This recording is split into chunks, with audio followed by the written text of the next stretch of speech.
Okay, let's keep it moving. Next up, we got Michigan, right? yes, the last place finisher in the Big Ten last year, the Michigan Wolverines. Big identity change this year. Big identity change. So the former head coach, Mr. Happy Slappy himself, is out the door. Sorry. Juwan Howard's out the door. You bring in Dusty May, who was, desired by pretty much every high major team in need of a coach last year. And he did fantastic things at FAU. So I think there should be a lot of optimism that he can turn the ship around for Michigan after a disappointing end to the Juwan Howard era. And he brings in some very, very good players, including Vlad Golden, who, as far as centers go in this conference, I actually think Vlad Golden might be kind of underrated in the grand scheme of things. I don't think enough people are talking about how good he can be. Like, we've seen what he did on a national scale for FAU, and you're telling me he's not going to be really productive for Michigan as well. I just think when you have the conversation of, like, really good bigs in the Big Ten or just in the country at large, like, Vlad Golden doesn't really come up as much as I think he should. But anyway, they're also going to do this weird too big kind of experiment, which is in a way similar to Maryland's because you have the power big at the 5, the Vlad Golden, Julian Reese type, and then you have the more skilled big who Danny Wolf can probably stretch the floor a little bit better than Derek Queen will, but you have like the skilled big who's more in that kind of 4 type of role. So Michigan has Danny Wolf taking those responsibilities, coming off 14-9 at Yale last season. So that's the front court, which I like.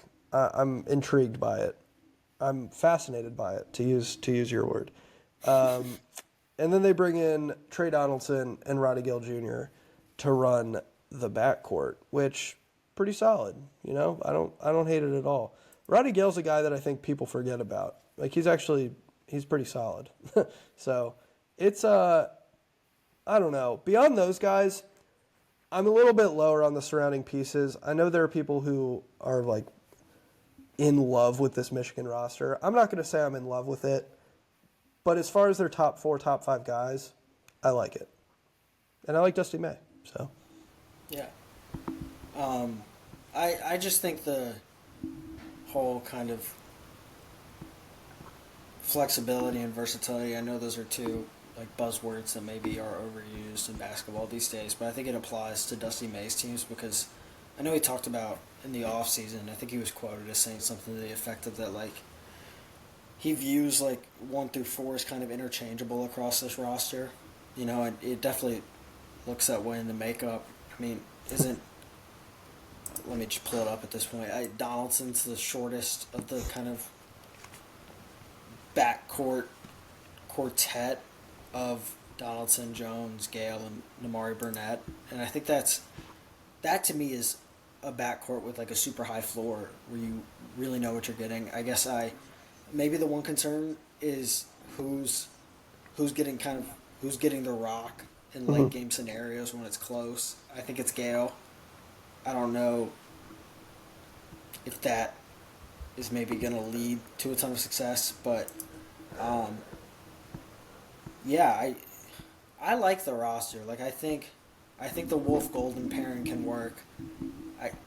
Walters and Shetter can both shoot. Like they just as in terms of floor spacing, wings are bigs just off the bench. Defensively, I like the pieces. Like I don't know. It's hard not to like Dusty May and just kind of this roster he's assembled. Like I think they're going to be extremely competitive at kind of the top of the conference. So that's kind of. I think I'm probably a little higher on them Okay.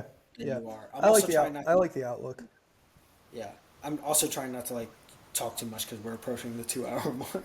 Yeah, it'll get cut down a little bit, but yeah, we're gonna keep it moving, and you can hear like the weariness in our voice as we move through these teams. I think so. Yeah, I got. I But yeah, talked too long anyway, about Michigan. Michigan. I like the outlook for Michigan. We'll end there.